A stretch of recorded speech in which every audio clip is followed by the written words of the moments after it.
আসসালামু আলাইকুম। জাফলং জাফলং বাংলাদেশের সিলেটের গোয়াইনঘাট উপজেলার অন্তর্ভুক্ত একটি পর্যটন স্থল।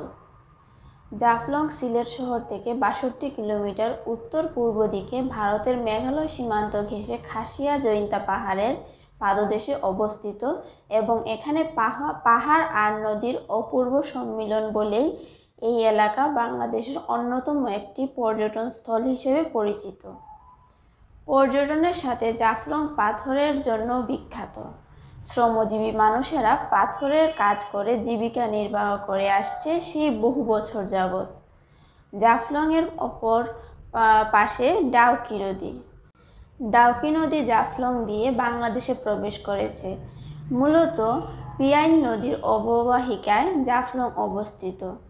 সিলেট জেলার জাফলং লালাখাল অঞ্চল দিয়ে অবস্থিত পাহাড়ি উতলবঙ্গ। জাফলংয়ে পাথর ছাড়াও পাওয়া গেছে সাদামাটি বা চীনামাটি। যদিও সেখানে মাটি বা বালি পরিশোধন করার মতো কোনো অবকাঠামো নেই, এই এলাকায় যেমন সাধারণ বাঙালিরা বসবাস করেন তেমনি বসবাস করেন উপজাতিরাও।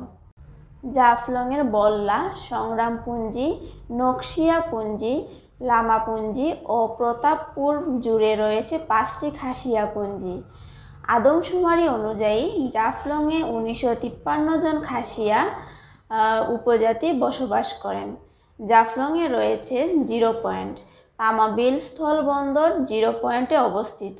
এই বন্দর দিয়ে প্রতিদিন ভারতের সাথে পণ্য আমদানি রপ্তানি করা হয়।